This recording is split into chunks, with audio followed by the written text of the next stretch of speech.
Yeah, absolutely. Speaking of entertaining, Lamar Jackson and the Baltimore Ravens will be in the house this weekend. It's going to be a long Sunday, D-Mac.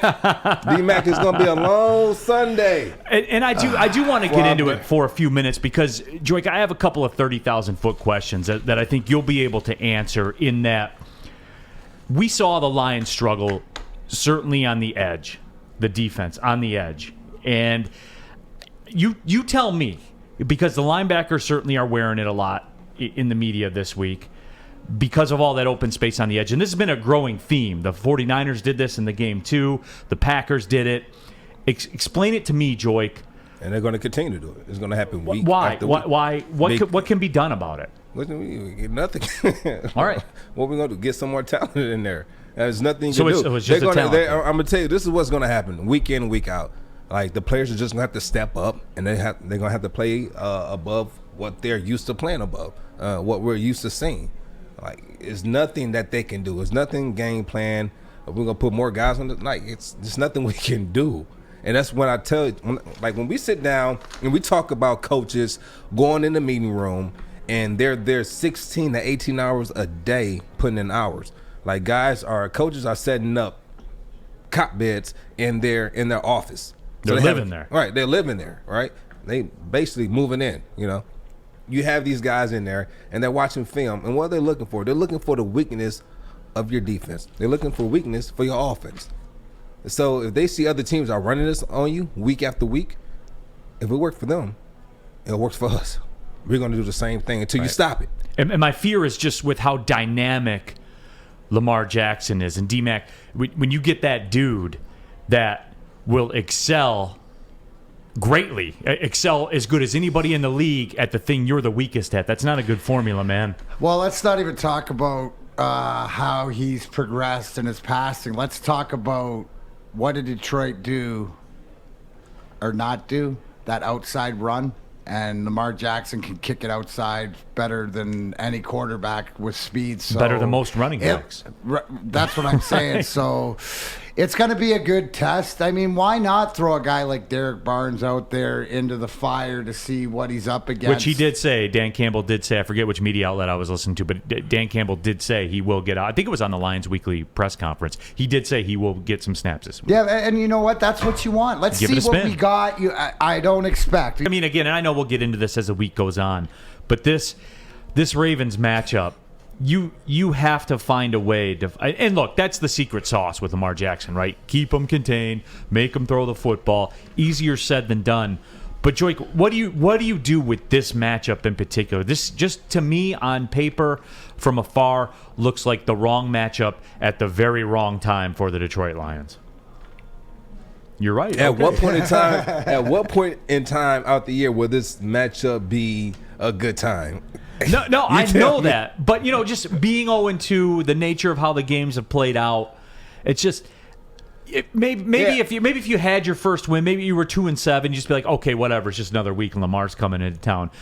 But until you get that first win, though, Joique, like, the pressure keeps mounting. You know what I'm saying? Yeah, you know what? I wish we had the clip of when we went through each week.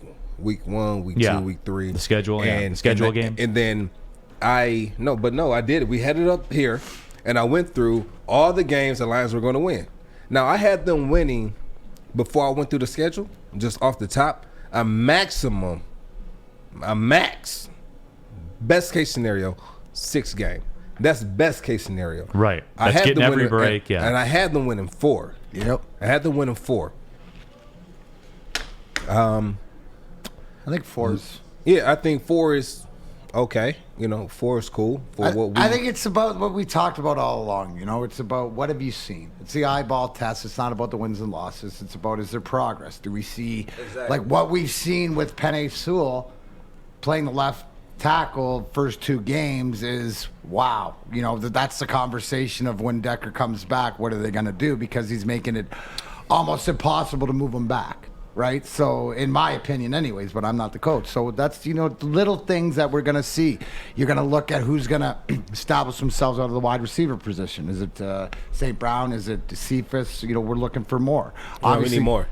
Yeah, we need more. We need other people to step up. Obviously, you have to be happy with the way Hawkinson's come out. I mean, he just catches everything. Obviously, the touchdown pass and just what he's doing. So, and then you mentioned DeAndre Swift at the beginning of the show, but being in the same conversation of Barry Sanders and Billy Sims. Well, there's something there. I don't care what it is, who you've played, but to be in that rarefied air is something. So what was that number? What was that number they said?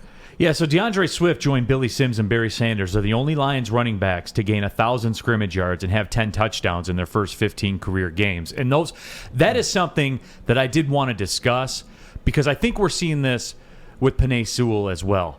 DeAndre Swift is very quickly becoming a known entity, just in terms of we don't have to sit here and wonder, is DeAndre Swift good? No, you see it. Penei Sewell, you see it. You saw it from the minute they stepped on the field. And I'm not even talking about him flying through the air as we're showing it on our YouTube channel right now where he just levitated over the defender. I just mean from the standpoint of you know what you have with DeAndre Swift. Mm-hmm. As Max said, you know what you have with TJ Hawkinson. I think we're very quickly knowing what we have with Penei Sewell. Yeah. There are pieces getting put in place. You don't have to wonder about DeAndre Swift, Joy. The things is, other than health. We're going to need for these guys that we know that can play. We need these guys to stay healthy and continue to excel at their craft. Penei Sewell's doing a great job right now, but he still has a long way to go. You have Hawkinson doing what we expected him to do. We have DeAndre Swift doing what we expect him to do. Even Jamal Williams, they're doing what we expected them to do. They need to continue to do that over and over and over while we continue to put in these pieces. And they have to remain healthy throughout the year. They have to. And not just this year, but next year, the year after. If we want to build this team, we're going to need our star players, the guys that we know that's doing a good job now, the leaders of this franchise. Within the next 2 to 3 years, these guys are going to be the leaders of this team, of this organization, and we need to fill these pieces. We got to get every pick right. We can't afford to get picks wrong. We need the young guys that we drafted this year in 2 to 3 years to step up and become the next, the guy that we didn't draft or the guy that we got in the 7th round. We need these guys to turn into the next Joique Bell, a guy that no one really thought about and just came out the woodwork and started to play well and be a playmaker on the team. That's what we need. And if we can continue to do that and build off of that going into the future, we'll be okay. We'll be all right, but we still got a ways to go, Neil. Chuck says that run looks good, but it scares the blank out of me. I would say with that run right there, I don't mind him doing that, but that form in which he does it, and trust me, when it comes to hurdles, that's what I do. Holla at your boy. Talk to me. You don't want to jump with both feet underneath you because only thing they have to do is just nick one of your feet and you're going to fly forward.